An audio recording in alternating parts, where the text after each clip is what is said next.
Police തലപ്പത്തെ നിർണായക യോഗത്തിന് ശേഷം സംസ്ഥാനത്തെ വിജിലൻസ് ഉദ്യോഗസ്ഥരുടെ യോഗം വിളിച്ച് ആഭ്യന്തരമന്ത്രി രമേശ് ചെന്നിത്തല. യൂണിറ്റ് മേധാവിമാർ മുതൽ വിജിലൻസ് മേധാവി വരെയുള്ളവർ യോഗത്തിൽ പങ്കെടുക്കും. അഴിമതിയില്ലാത്ത ഭരണ സംവിധാനം ഉറപ്പാക്കുന്നതിന്റെ ഭാഗമായി പ്രൊജക്ട് സീറോ എന്ന പദ്ധതിയുടെ പ്രവർത്തനങ്ങളും നടത്തിപ്പും യോഗം വിശദമായി ചർച്ച ചെയ്യും. ആർ റോഷിപാലുണ്ട് വിശദാംശങ്ങൾ നൽകാൻ. റോഷിപാൽ, എപ്പോഴാണ് യോഗം ചേരുന്നത്? എന്തൊക്കെയാണ് അജണ്ട? എന്തൊക്കെ കാര്യങ്ങൾ ചർച്ചയാകും? ഒരു മുഖം മിനുക്കൽ അടക്കമുള്ള കാര്യങ്ങൾ.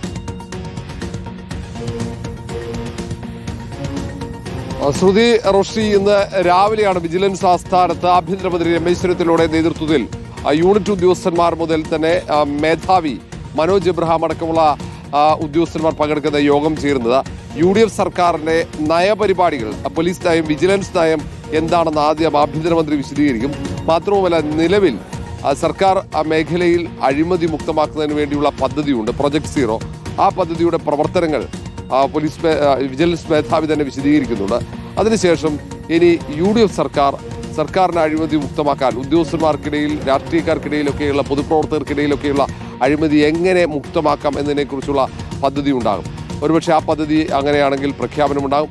ഇക്കാര്യത്തിൽ രമേശ് ചെന്നിത്തല കാര്യങ്ങൾ വിശദീകരിക്കും. കാരണം 10 വർഷത്തിന് ശേഷമാണ് UDF സർക്കാർ അധികാരത്തിലെത്തുന്നത്. അതുകൊണ്ട് തന്നെ സമഗ്രമായ ഒരു അഴിച്ചുപണി എല്ലാ മേഖലയിലുമുണ്ട്. അതിൻ്റെയൊക്കെ ഭാഗമായിട്ടായിരുന്നു പോലീസിൽ ചില മാറ്റങ്ങൾ വരുത്താനുള്ള പ്രധാന തീരുമാനം രമേശ് ചെന്നിത്തല അത് ഉദ്യോഗസ്ഥന്മാരെ അറിയിച്ചത്.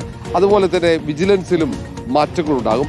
ജനങ്ങളുടെ സഹായത്തോടെ അഴിമതി മുക്തമാക്കുക സംസ്ഥാനത്ത് എന്നതാണ് ഏറ്റവും പ്രധാന ലക്ഷ്യം. അതിന് ഏതൊക്കെ മാർഗങ്ങൾ തേടേണ്ടി വരും എന്നതും, അതേപോലെ തന്നെ ഈ നിലവിലുള്ള വിജിലൻസ് കേസുകൾ അത് വളരെ കൃത്യമായി, അത് വളരെ വേഗത്തിൽ പൂർത്തീകരിക്കാൻ വേണ്ടിയുള്ള നടപടിക്രമങ്ങൾ, കാര്യക്ഷമമാക്കുക കേസിന്റെ നടത്തിപ്പുകൾ കാര്യക്ഷമമാക്കുക, അങ്ങനെ ഒട്ടേറെ കാര്യങ്ങൾ ചർച്ച ചെയ്യാറുണ്ട്. എല്ലാം ചർച്ച ചെയ്തതിനു ശേഷം യോഗത്തിലെ തീരുമാനങ്ങൾ അതിൽ ആഭ്യന്തരമന്ത്രി രമേശ് ചെന്നിത്തല തന്നെയാണ് വിജിലൻസ് മേധാവിക്കൊപ്പം വിശദീകരിക്കുക എന്ന പ്രത്യേകതയുണ്ട്. അന്ന് പോലീസ് ആസ്ഥാനത്ത് നടന്ന പോലീസ് ഉദ്യോഗസ്ഥന്മാരുടെ യോഗത്തിന് ശേഷവും ആഭ്യന്തരമന്ത്രി രമേശ് ചെന്നിത്തലയാണ് ആ പ്രധാനപ്പെട്ട പ്രഖ്യാപനങ്ങൾ നടത്തിയത്. മയക്കുമരുന്നിനെതിരെയുള്ള വലിയ പദ്ധതി ആസൂത്രണം ചെയ്തത്.